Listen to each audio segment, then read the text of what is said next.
UKLO 1 year masters. No IELTS required up to 5 years visa. High visa success rate. వాళ్ళ party కానప్పుడు వాళ్ళ పేర్లు చెప్పాలి కదా. ఇప్పుడు ఆయన అయితే ఐటీ మంత్రిగానే ఉన్నాడు కదా. ట్విట్టర్ అకౌంట్స్ అన్నీ కూడా ఎవరియో తీయాలి కదా. తీసి వీడు ఈ మనిషి ఈ ట్విట్టర్ అకౌంట్ మెయింటైన్ చేస్తూ ఉన్నాడు. ఈ మనిషికి మాకు సంబంధం లేదు. ఏ అకౌంట్లలో నుంచి నా మీద కామెంట్స్ వచ్చినాయి, ఏ అకౌంట్లలో నా మీద పోస్టులు చేసిండ్రో ఆ ట్విట్టర్ అకౌంట్కి సంబంధించినటువంటి అకౌంట్ మెయింటైన్ చేసే అతన్ని ఫోటోలు బయట పెట్టామనండి. అప్పుడు వాళ్ళ మనుషులా కాదా మాకు తెలుస్తుంది కదా. ఏదో ఒక మాట అనేసి నాకు వీటికి సంబంధం లేదు అని మరి అదే ట్విట్టర్ వేదికలో ఏదైనా ఒక మంచి కార్యక్రమం ఇది మాదే అని చెప్పి సంతోషంగా చంకలు గుద్దుకొని ఏదైనా చెడు వస్తే అది నాది కాదు అని చెప్పేసి చేతులు దులుపుకోవడం సరైంది కాదు. నిజంగా నువ్వు నిజాయితీ పరుడు అయితే ఆ ట్విట్టర్కు నీకు ఎటువంటి సంబంధం లేకపోతే ఏ ట్విట్టర్లలో నా ఫోటోలు పెట్టి షేర్ చేశారో పోస్టులు చేశారో వాళ్ళని అందరు ట్విట్టర్ అకౌంట్లో వాళ్ళ ఫోటోలు కూడా సైబర్ క్రైమ్కి ఇచ్చి ఈ ఫోటోలకు సంబంధించిన వ్యక్తులు మా వాళ్ళు కాదు, వీళ్ళ మీద చర్యలు తీసుకోండి అని చెప్పి నువ్వు ఒక రిప్రజెంటేషన్ ఇవ్వాల్సిందిగా నేను డిమాండ్ చేస్తున్నాను. అప్పుడు మేము చెప్తాము. కానీ నువ్వు ఇప్పటికే దుబాయ్ పంపించావు, ఇద్దరు మనుషులను పంపించావు. దుబాయ్ నుంచి 3 యాక్సెస్ అయితే ఉన్నాయి. ఇప్పుడు ఇంకో ఇద్దరిని కూడా దుబాయ్ పంపించి అరే బాబు మీరు ఇక్కడ ఉండి యాక్సెస్ చేస్తా మనం దొరికిపోతాంరా, మీరు పోయి దుబాయ్ నుంచి యాక్సెస్ చేయరా అని చెప్పి ఇద్దరిని దుబాయ్ పంపించావు. ఈరోజు వాళ్ళని అట్లా పెట్టి పెయిడ్ ఆర్టిస్టులుగా పెట్టుకొని నువ్వు చేసుకుంటూ మళ్ళీ చేతులు దులుపుకునే కార్యక్రమం చేయడం సరైంది కాదు. దీన్ని తప్పకుండా నువ్వు వెనక్కి తీసుకోవాల్సిన అవసరం ఉంది. నా దొంగ ఏడుపు అన్న మాటను వెనక్కి తీసుకోవాల్సిన అవసరం ఉంది. ఈరోజు మా వాళ్ళు కాదు అని చెప్పిన మాటను కూడా నువ్వు నిరూపించాల్సిన అవసరం ఉంది. వాళ్ళని బయటికి తీసుకొచ్చి వాళ్ళని మనుషులు మా వాళ్ళు కాదు అని నిరూపించాల్సిన బాధ్యత నీ మీద ఉంది. లేకపోతే ఖచ్చితంగా అది మీ ద్వారానే జరిగిందని మేము నమ్మాల్సి వస్తుంది. ఏడుపులు పిడగుబ్బులు కాదు. గతంలో రేవంత్ రెడ్డి కేసీఆర్ మీద మాట్లాడినప్పుడు ఏం చేసింది, వినాయల్తో రేవంత్ రెడ్డి అసలు బూతులు నేర్పిందే కేసీఆర్, బూతులు మాట్లాడిందే కేసీఆర్. అంతకుముందు బూతుల సంస్కృతి అనేది రాజకీయాలలో లేనే లేదు. నేను 35 సంవత్సరాల నుంచి రాజకీయాల్లో ఉంటున్నా.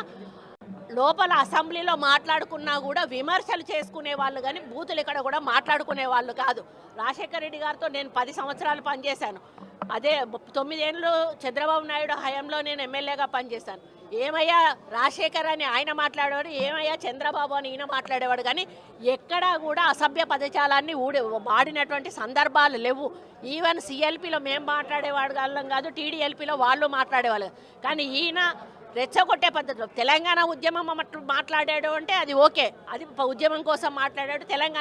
తెలంగాణ వచ్చిన తర్వాత కాంగ్రెస్ వాళ్ళని టార్గెట్ చేస్తూ ఆయన ఎన్ని బూతులు మాట్లాడాడో రికార్డులలో ఉన్నాయి, మీ అందరికీ కూడా తెలుసు. ఆ సంస్కృతిని వాళ్ళు ప్రవేశపెట్టి దాన్ని ఖండం చేయాల్సిన అవసరం వస్తుంది. ఎదుటోడు బూతు మాట్లాడినప్పుడు మేము బూతుతోటే ఖండం చేయాల్సి, అది భూతద్దాన్ని చూపించి మేమే మాట్లాడుతున్నాము వాళ్ళే మాట్లాడుతున్నారు మేము మాట్లాడతాం లేదని చెప్పడం అనేది సమంజసం. సినిమా జీవితాలతో కూడా కేటీఆర్ ఆడుకున్నారని చెప్పేసి మీరు కొంతమంది డైవర్సులు కూడా తీసుకున్నారని. డైవర్సులు ఒకరిది అయిందండి. నాగ చైతన్య డైవర్స్ 100% కేటీఆర్ చేయబట్టే అయింది.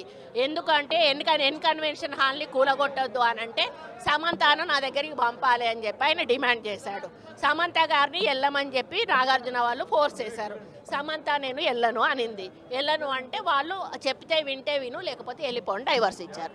అది ఓపెన్ సీక్రెట్, అది అందరికీ కూడా ఇంటర్నల్గా మీడియా వాళ్ళంతా వాళ్ళకి ఇండస్ట్రీ వాళ్ళందరికీ కూడా తెలుసు. ఈరోజు సమంత జీవితం అన్యాయం కావడానికి 100% కేటీఆరే కారణం. అదేవిధంగా 2-3 హీరోయిన్లు పెళ్ళిళ్ళు కూడా చేసేసుకున్నారు.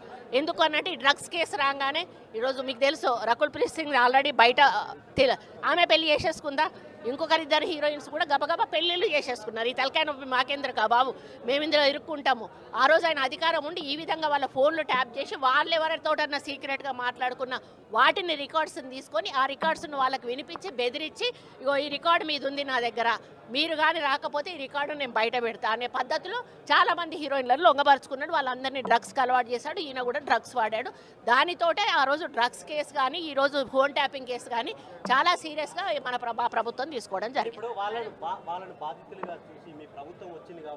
వాళ్ళ రిప్రజెంటేషన్ వాళ్ళు ఇవ్వరండి, వాళ్ళు బయటకు రారు. కాబట్టి ఎంక్వైరీలో వాళ్ళ పేర్లు వచ్చినా కూడా గోప్యంగా ఉంచడం జరుగుతుంది.